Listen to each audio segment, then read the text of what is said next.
वंदे मातरम। एक बार पांडवों को महर्षि वेदव्यास जी ने कहा कि विष्णु स्तुति के लिए एकादशी का व्रत सर्वोत्तम है, तो आप सबको वह व्रत रखना चाहिए। अब एकादशी महीने में 2 बार आती है और पूरे वर्ष में 24 बार। यह सुनकर विशाल काय भीम जी से रहा नहीं गया। उन्होंने कहा कि मैं अपनी काया के कारण इतने व्रत नहीं रख सकता, तो आप मुझे कोई सरल उपाय बताएं।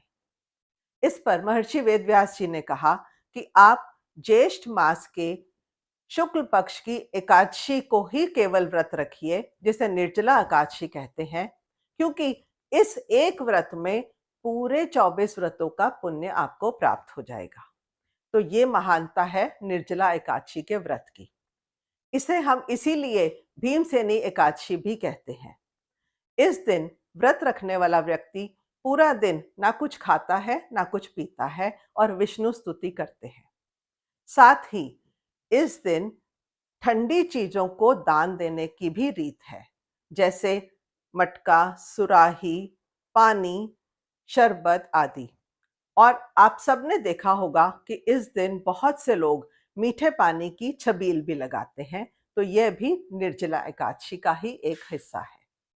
साथ ही निर्जला एकादशी से एक दिन पूर्व जो दशमी का दिन है, उस दिन गंगा दशहरा भी मनाया जाता है। इसके पीछे भी एक कथा प्रचलित है। माना जाता है कि महाराजा सगर के 60,000 पुत्रों को श्रापित होकर मृत्यु को प्राप्त होना पड़ा।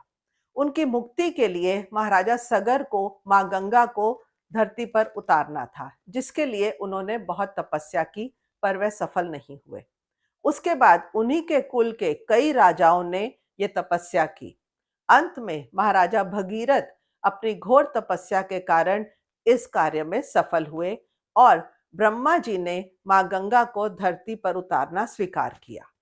परंतु उन्होंने कहा कि मां गंगा का भार धरती नहीं संभाल सकती।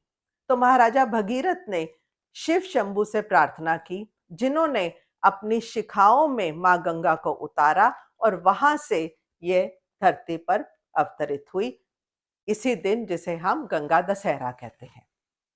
महाराजा भगीरथ ने मां गंगा को धरती पर उतारकर अपने ही कुल के महाराजा सगर के 60,000 पुत्रों का तर्पण किया और उन्हें मोक्ष दिलाया। तब से ये माना जाता है कि इस दिन गंगा में स्नान करने से आप अपने पापों से भी मुक्ति पाते हैं, क्योंकि 10 तरह के पाप इस दिन धुल जाते हैं। इसीलिए इसे गंगा दशहरा भी कहते हैं। साथ ही इस दिन आप अपने पितरों की मोक्ष के प्राप्ति के लिए भी गंगा स्नान करते हैं। तो निर्जला एकादशी और गंगा दशहरा की आप सबको हार्दिक शुभकामनाएं।